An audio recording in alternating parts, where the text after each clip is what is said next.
আসসালামু আলাইকুম রহমতুল্লাহি ওয়া বারাকাতুহু। সম্মানিত বন্ধুগণ, আজকে আমার আলোচ্য বিষয় হচ্ছে কি কারণে সন্তান অবাধ্য হয়।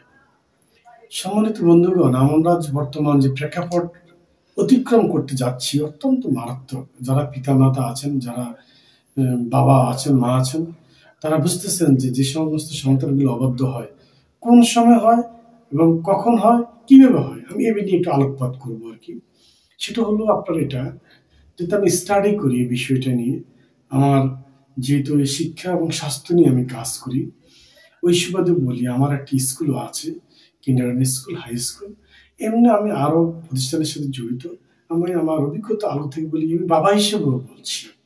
সেটা হলো এই যে আমাদের সন্তানগুলা নষ্ট হয় যখন তারা হাই স্কুল থেকে, তারা অষ্টম শ্রেণী থেকে তারা যখন উপর দিকে উঠতে থাকে, এই একটা লেভেল অষ্টম শ্রেণী থেকে নষ্ট হয়।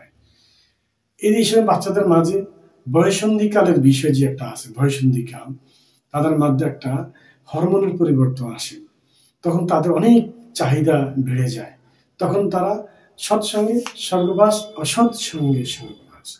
এই সময় বাচ্চাগুলা, ছেলেগুলা, সন্তানগুলা, ছাত্রছাত্রীগুলা যখন কোনো এই খারাপ ছেলেদের সাথে চলবে, কোনো একটু মানে খারাপ সংস্পর্শটা পেলেই তারা খারাপ হয়ে যায়, আর আপনি টিকে রাখতে পারবেন না।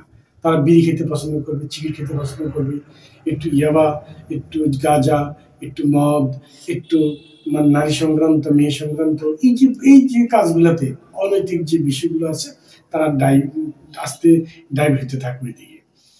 যখন তারা ওদিকে দাবিত হইতে থাকে, তখন আপনি বুঝে নিতে হবে যে আপনার সন্তানরা কি হচ্ছে। আপনি বুঝে ফেলবেন। যেমন ডাক দিলে কথা কম শুনবে, তার চেহারা পরিবর্তন আসবে, তার কথার পরিবর্তন আসবে, সে অবাধ্যতা, মানে সমস্ত আচরণেই থাকবে অবাধ্যতা, এবং বেশি বুঝে বেশি জ্ঞানের অধিকারী সে, এরকম কিছু একটা ফুটে উঠে তাদের মাঝে আর কি। স্কুল খোয়ানো, পড়ানো, আড্ডা দেওয়া, এই একটা অবস্থা। আর ইন্টারমিডিয়েট যখন ভর্তি হবে, লেখাপড়ার চাপে নষ্ট হয় একটা বিষয়। আরেকটা হলো সঙ্গ, আবার সেই সঙ্গ দোষে পেয়ে যায়। ওই সঙ্গ দোষ যদি তাকে পেয়ে যায়, তখন আপনার সাথে ফাইট করবে, মাইট করবে, কিন্তু সে তার পথ থেকে ফিরে আসবে না। এই জন্য যখন আপনারা এই অষ্টম শ্রেণী আর ইন্টারমিডিয়েট এই বিষয়গুলোতে, এই ক্লাসগুলোতে আপনার খেয়াল রাখবেন। দশম শ্রেণীতে বেশি একটা নষ্ট হয় না, কিন্তু অষ্টম শ্রেণী থেকে নষ্ট হওয়া শুরু হয়। আর এটাই এফেক্ট করে আপনার দশম শ্রেণীতে। আর ইন্টারমিডিয়েটে ফার্স্ট ইয়ার থেকে আপনার ফলো রাখতে হবে। 2-1 মাস ভালো থাকে, এরপরে দেখবেন বিড়ি, সিগারেট, আড্ডা ফাড্ডা, সন্ধ্যার পরে বাড়ির বাইরে থাকা, বন্ধুদের সাথে আড্ডা দেওয়া, খেলার কথা বলে, বেড়ানোর কথা বলে, এই সেই কথা বলে তারা কিন্তু প্রতারণা করে বাবা মার সাথে, করে তারা আস্তে হারিয়ে যায়। এখানে অনেক কথা, আমি সংক্ষেপে বলছি। আপনারা এই দুইটার সময় সন্তান নষ্ট হয়, ছাত্রছাত্রীরা নষ্ট হয়। আর যারা বাবা মা ছাড়া, ইন্টিমেডিয়েট ছেড়ে বাচ্চারা বাইরে থাকে, আমাদের দেশে আমি আশেপাশে যা দেখেছি, আল্লাহ, দুর্ঘটনা। এত করে সন্তান লালন পালন করে যদি সন্তানগুলো নষ্ট হয়ে যায়, জীবনের প্রদীপ নিভিয়ে দেয়, এটার চেয়ে কষ্ট আর কিছু হতে পারে না।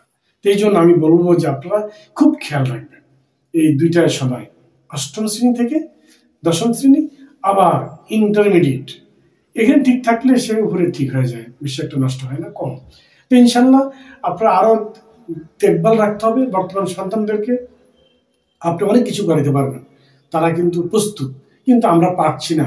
জীবিকা নির্বাহের জন্য বাবারা চাকরি করি, কাজ করি, ব্যবসা করি, মারা সংসার, অন্যান্য সন্তানগুলোকে দেখভালের করতে গিয়ে ওই সন্তানের প্রতি আর দৃষ্টি থাকে না, তাতে করে তারাও নষ্ট হয়ে যায়। এই জন্য ইনশাল্লাহ আল্লাহ পাক সবাইকে ভালো রাখুক, আমাকেও ভালো রাখুক। ইনশাল্লাহ ভালো থাকেন। শুভরাত্রি। আসসালামু আলাইকুম ওয়া রাহমাতুল্লাহি ওয়া বারাকাতুহু।